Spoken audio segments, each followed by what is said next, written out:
This video is sponsored by Husk, the new free app extension that helps you to remember what you learned on the internet. I admire you, man. You know, you're a long way from home. You've played your hand well, and you're sitting at the top table. This scene raised an important question. Who exactly is Tom Wambsgans, and what are his long-term goals?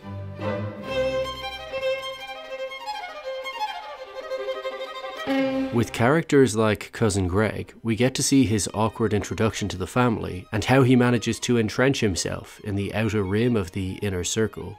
But with Tom, we don't really know where he came from or what he's capable of. We just know that he's here, and like every other character that orbits Logan Roy, that's no mistake.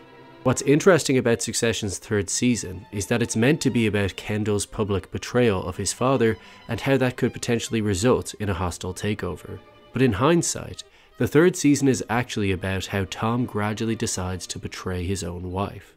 Let's examine how Tom's relationship with three characters colors his decision to make a play for the top. The first season ended with Tom and Shiv getting married, and on their wedding night, Shiv asks for it to be an open relationship.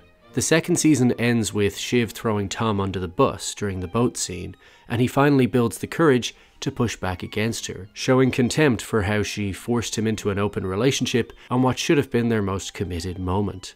The trust in their relationship is fractured, and we begin to see how unhappy Tom truly is with their imbalanced power dynamic. I wonder if the sad I'd be without you would be less than the sad I get from being with you. So coming into season 3, we can see them both attempt to rebuild that trust after Kendall makes a play and tosses the board up in the air. Tom is a loyal servant, demonstrating his loyalty by keeping Shiv in the loop of every conversation that goes on behind the scenes between Logan and the others. But notice how she doesn't return the favor. She lies, keeping Tom in the dark about her secret meeting with Kendall, something he has to hear about through Greg. At this moment, we can see that she's not being a team player in their marriage in the same way he is. Then Tom discovers that he's likely going to jail for his role in covering up the crimes of season 2, and he receives little to no sympathy from Shiv again. She clearly prioritizes herself, and although she promised to protect him, her behavior consistently says otherwise. She's playing the game by herself, and it appears that Tom is a mere accessory to her goals. Knowing he might be going to jail makes Tom insecure about his position in the family, and he wants to secure that by having a baby with Shiv. But she's standoffish about the idea, as if she had a child soon that would take her out of the running as Logan's successor. So again, the pattern continues. Tom isn't prioritized and can feel his role in the family and the office diminishing more and more as Shiv tries to claw her way to the top. The higher she flies, the smaller he becomes, the exact inverse of what a healthy relationship and alliance should be.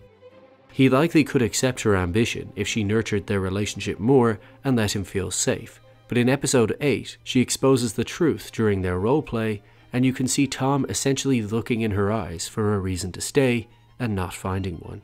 Even though I don't love you. But you want me anyway.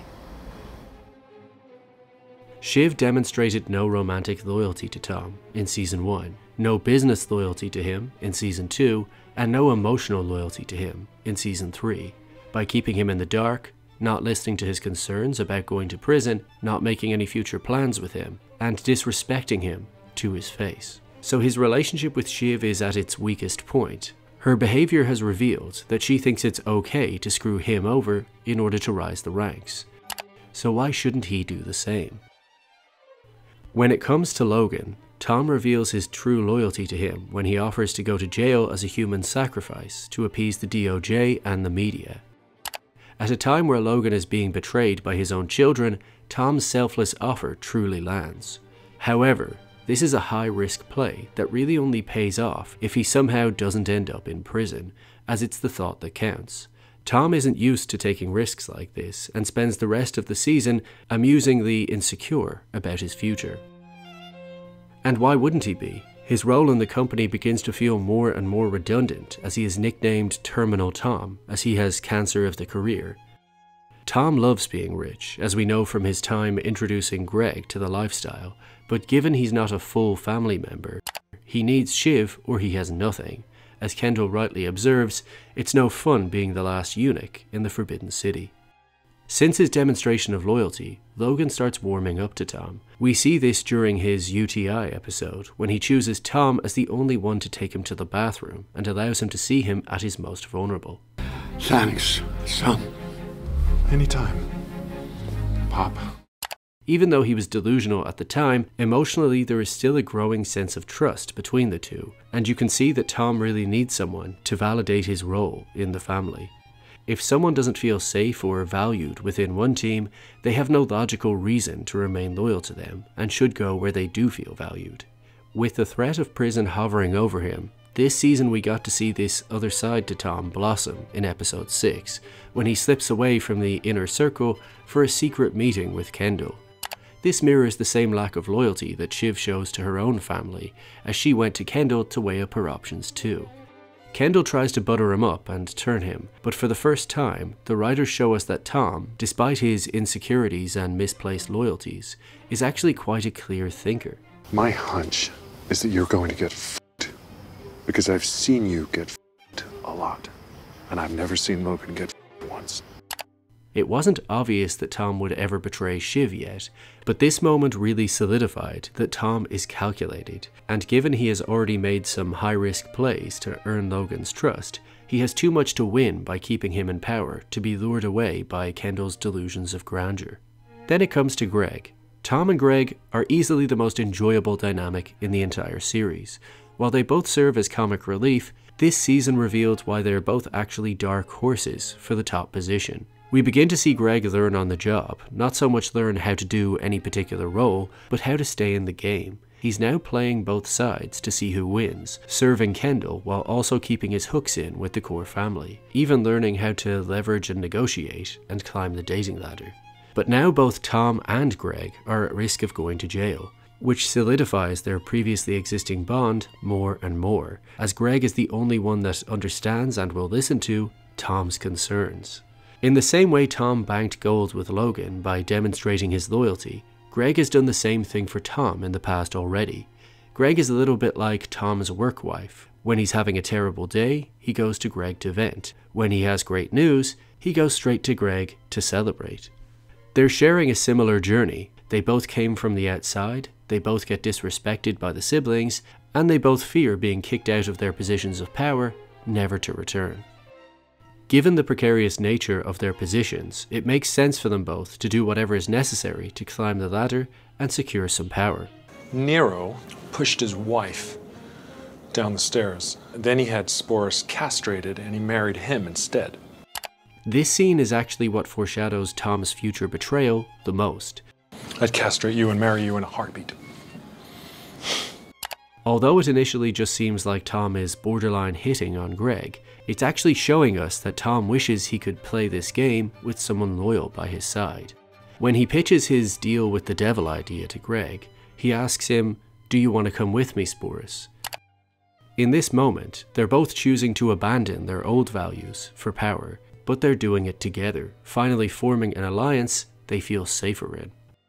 But just like Kendall's betrayal at the end of Season 2, any power play involves crushing someone close to you, a human sacrifice. In this case, not only Shiv, but Kendall and Roman too, as this way they lose their right to become Logan's heir. That scene where they're in the car forming an alliance together felt very weird for Succession, almost too optimistic and borderline corny, as if the series was about to change into a show about teamwork. It was hard to see anything getting in their way, as we just had to assume Tom would remain obedient to Shiv.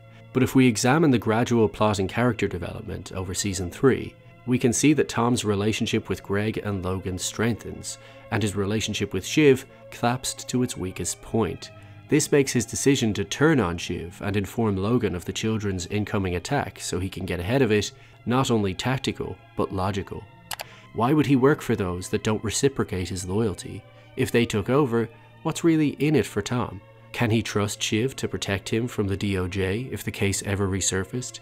Could he trust Roman and Kendall not to screw him over? Would any of them really be able to keep the company going, like they believe they can? And why should he protect her when she didn't protect him? Tom and Greg have always been at the bottom of the food chain within the inner circle. They've been kicked around, berated, and ignored. But in one foul swoop, the entire game gets turned on its head, and now Tom can finally have the power, and Shiv will have to answer to him.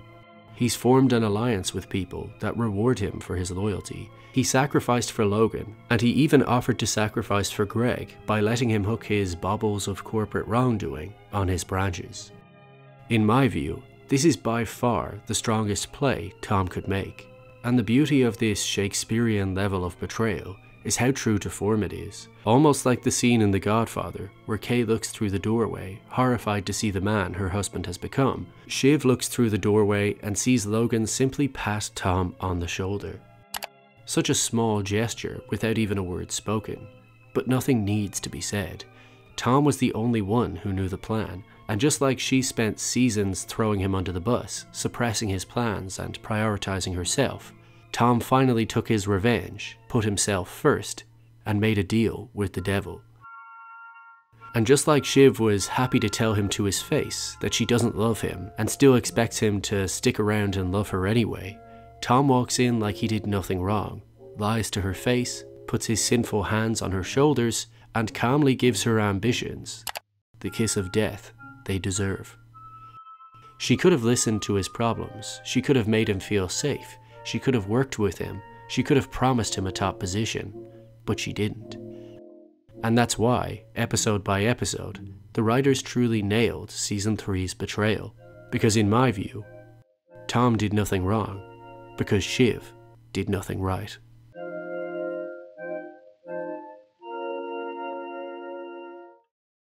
Just before you go, let me tell you about a new free app that's going to revolutionize the way you use the internet and watch YouTube videos. It's called Husk.